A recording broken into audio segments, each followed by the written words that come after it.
যোৱাকালি ৰাতি আমি শুনা পালোঁ তাৰমানে আমাৰ গৃহৰক্ষী ভাই ভনীজন এজন নাম বাহাৰ আলম সি ঢালিগাঁও কাজলগাঁও থানাৰ অন্তৰ্গত কালি টাউনশ্বিপ 1 নম্বৰ গেটত ডিউটি মাৰি ইভিনিং ডিউটি আছিল 2টাৰ পৰা 10টালৈকে ডিউটি আছিল ডিউটি শেষ কৰি সি এতিয়া মানে বেড নাই থাকাৰ হেৰি নাই এই মানে ডিউটি শেষ কৰি এতিয়া ড্ৰেছত ৰুমত আহি ভাত চাত খাই ড্ৰেছ খুলি চিভিল ড্ৰেছ ঘৰৰ ফালে যাই আছে যাওঁতে পতঞ্জলিৰ পৰা আমাৰ যিটো ৰৌমাৰী আউটপোষ্ট আছে ৰৌমাৰী আউটপোষ্টৰ আপোনাৰ পেট্ৰলিং পাৰ্টিয়ে পতঞ্জলি ইয়াক লাগ ধৰি মানে কিবা সুধিছে সোধাৰ পাছত সি কৈছে ক'লে মই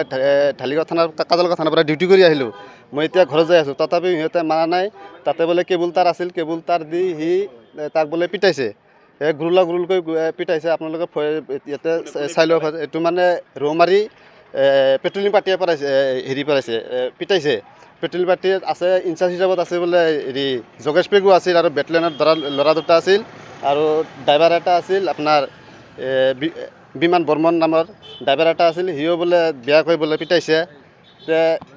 আমি আপোনালোকৰ নিউজৰ জৰিয়তে মানে আমি এইখিনিও ক'ব খোজোঁ আপোনালোকে গমেই পায় ইয়াৰ কেইদিনমান আগত এনেকুৱা ঘটনা হৈছিল এটা তাৰমানে আমাৰ হোমগাৰ্ডৰ গৃহৰক্ষীৰ ল'ৰাকেইটা মাৰিছিল টাউন টপৰ পৰা মাৰাতে পাছত আমি এইটো DSP ছাৰ আৰু OC ছাৰক আমি ওচৰত চাপিছিলোঁ সিহঁতে কিবা এটা কৰি দিছিল আমি মানিছিলোঁ কেইদিনমান যোৱাৰ পাছতে আৰু